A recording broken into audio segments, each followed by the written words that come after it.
Hey guys, I'm Angela and welcome back to Hobby Night. Today I'm speed painting 500 points of Necrons. Speed painting protocols activated.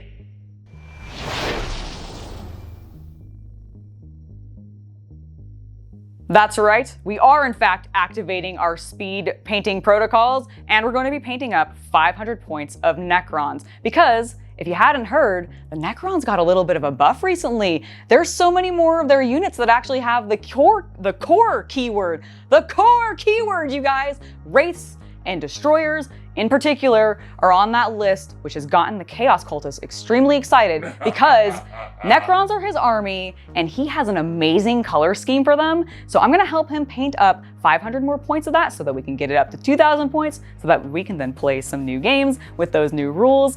Now, let's talk about what the actual color schemes are going to be because we're going to be using two analogous color schemes today. And you might be going, Angela, I don't know what an analogous color scheme is. Well, don't worry, I got you covered. It's very easy. An analogous color scheme is three colors on the color wheel that are adjacent to each other. So let's go ahead and find out what colors we're going to be working with, starting with our primer, which is going to be Alien Purple. Thankfully, both of my analogous color schemes are going to be using the exact same primer color, which is Alien Purple, a deep, rich purple color tone that's going to function as my shade. I'm going to spray prime everything up, and then if I need to, hand prime anything that I missed, making sure to get everything thoroughly covered. Then we're going to start on the Necrons' bodies, which is going to be the first layer of our first analogous color scheme, which is going to go from purple to blue and into a green. But we're gonna start with our blues first. So we're gonna pull out Thousand Suns Blue, a deep, rich blue color tone, and we're gonna dry brush this on relatively heavily. Now we don't want to go too heavy into too many of the recessed areas because we want that purple color tone to shine through. However, we're going to push this blue as much as we can, covering as much of the surface area as we can.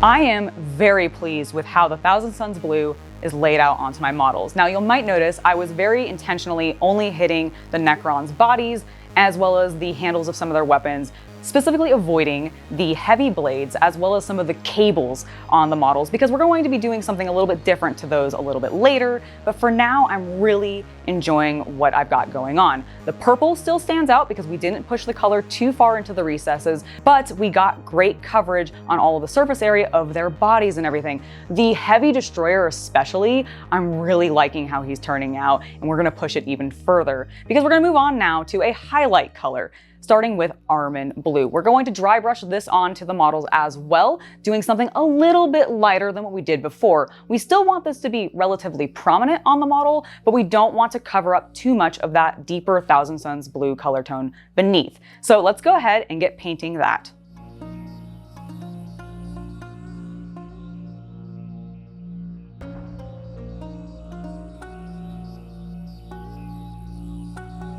The dry brush using Armin's Blue has worked wonderfully to help blend the two blue color tones together, but now it's time to move on to the color in this analogous color scheme that's really gonna make these Necrons pop. And that color is a bright green, specifically moot green. Now we're going to do this in two parts because we have a very specific place that we want to put this color tone. You see how these Necrons have all those like orbs and everything on them? Well, I imagine that's where all their energy source is coming out and crackling out. So I want to spot dry brush those areas first, making sure to get this color pretty heavily onto the model there. Even if it covers up some of that deeper recessed purple, I'm not gonna be super worried because we're gonna be doing some additional work to these later. Once this spot dry brushing is done and I'm feeling pretty satisfied with the areas that I've picked out on the model to make them look like they're glowing, we're going to go back over them with basically all of their bodies using an overall green dry brush very, very lightly. We want this to be as light as possible, really only emphasizing the color around those areas where a glow might be occurring, because this is kind of trying to give us a lighting effect without having to do too much extra work. And I love the way that this is going to turn out. I've done it before on the Necrons, and it just always ends up popping, but this time we're being a little bit more specific. So let's take a look.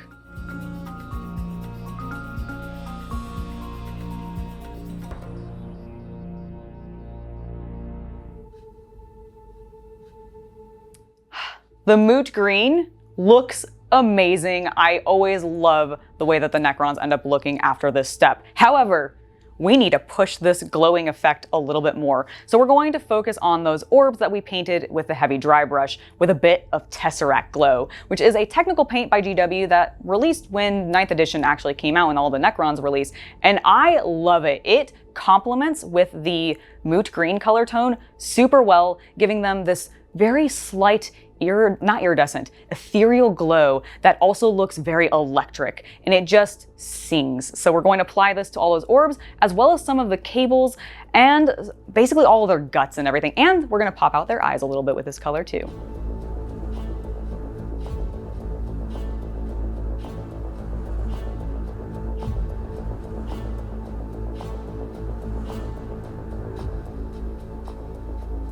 Hello, Imperial Citizen. This is your regular reminder to subscribe to the channel and hit the Emperor's bell for notifications. And if you're feeling particularly devout, you can join my Patreon, where you'll get exclusive unboxings, behind the scenes content, and more. Now, let's go ahead and get back to the video. And that wraps up our first analogous color scheme. We went from purple into blue into green, and now we're gonna move on to the second color scheme, which is going to start with that same base color of purple, which is why we left all of those weapons and a lot of the not the cables, but some of the staves and everything uncolored. We are going to now apply Wild Rider's Red, because we're going to go from red into an orange into a bright yellow to make their weapons look fiery. So much like we did before with the skin tone of our Necrons, we're going to start with a heavier dry brush using this Wild Rider's Red color tone to really start to emphasize that flaming color.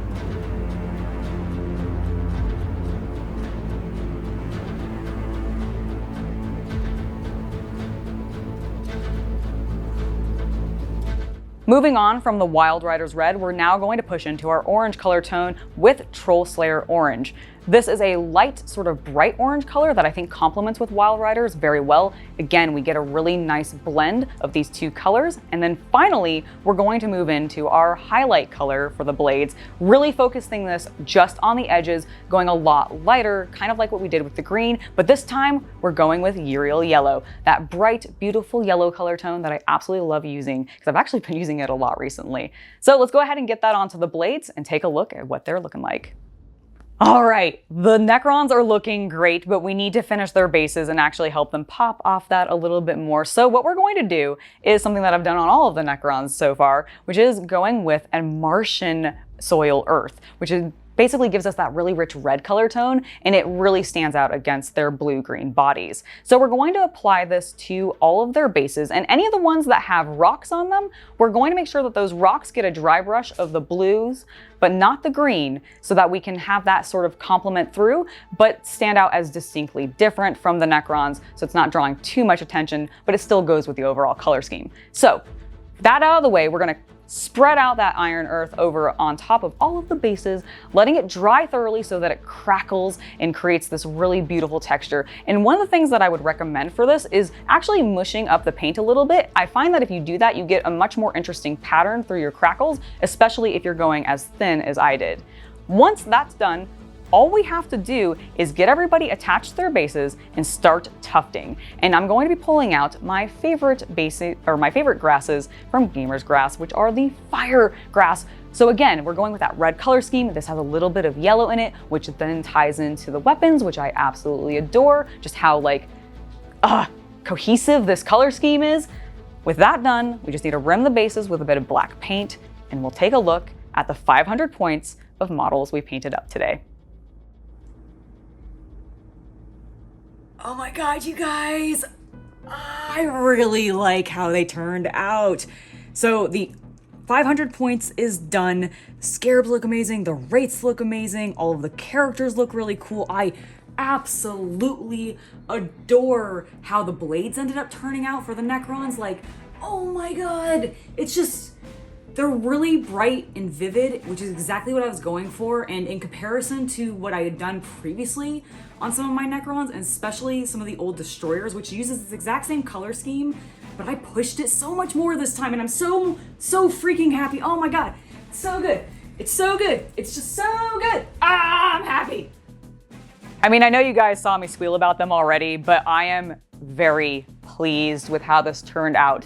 And it really is because I've seen growth from what I painted at first for the Necron army like a couple of years ago, or at least a year ago. I don't know if it's been quite that long. I don't know, time is wibbly wobbly and weird right now, but I'm really happy with how my progression has happened because my colors pop way better. I think the spot dry brushing that I did on all of the orbs, in particular on the wraiths, they look amazing. Also, actually, let's talk about the wraiths for a little bit because I actually really enjoyed how they turned out. There was a little bit of a struggle because while I was painting them and doing the overall dry brushes, I actually completely forgot to touch up any of their cabling with mood green. So in between, I had to go back, paint those up in green, and then do the Tesseract Glow over top because it just was not working. Like I tried at first to put Tesseract Glow just by itself.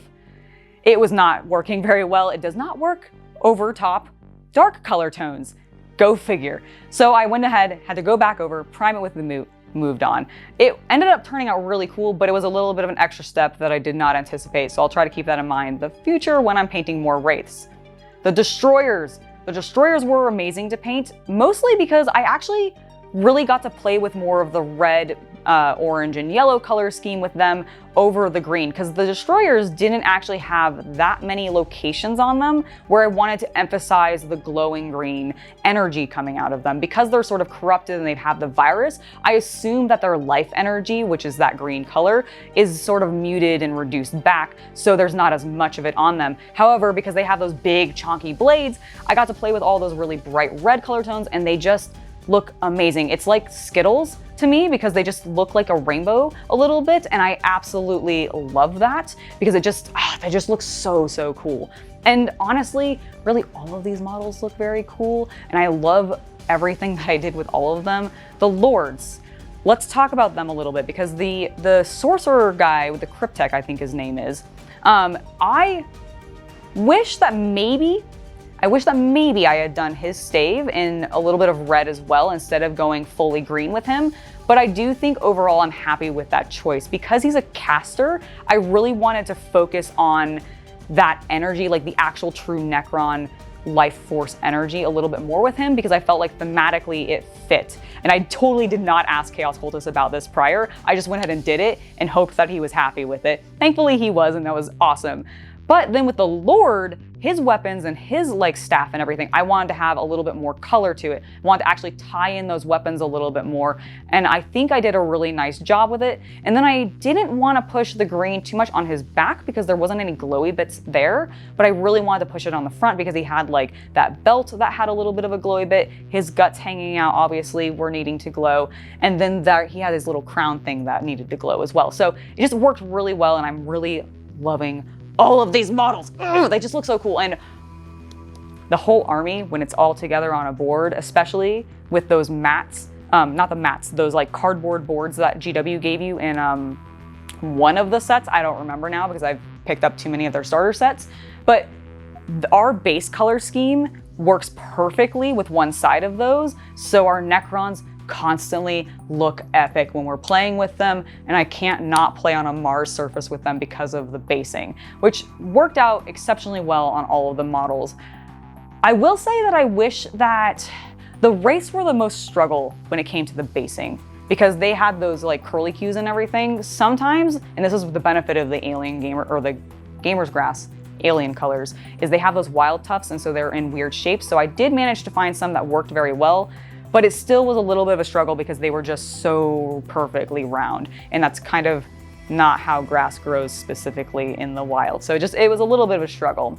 Who else haven't I talked about? The scarabs. We didn't really capture too much of them on camera. We forgot to accidentally. We just like did them to the side and we just didn't capture it.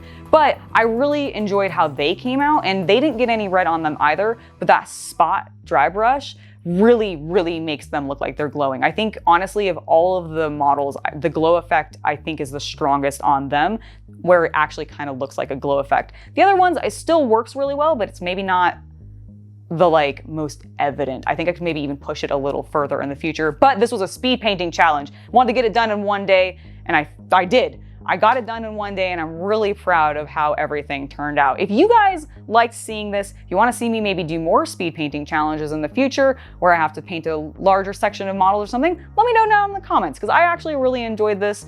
And I think it'd be fun to do with maybe the Death Guard or something, because I haven't actually painted any of them in a while either, and that color scheme I also very much adore. Now, I want to give a quick shout out before we head out completely to my patrons. Thank you guys so much for supporting us and making it so content like this can continue to happen. Sometimes I just start talking way too fast. You guys probably realize that if you're fans of the channel. Anyways, I have been Angela. You have been watching Hobby Night. Hope you enjoyed watching me paint these Necrons, and I'll see you guys next week for some more news and another painting tutorial. Bye!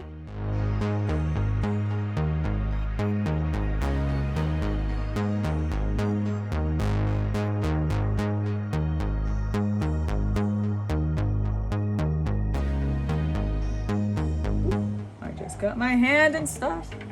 What? I got my hand and stuff. Ah! Cut.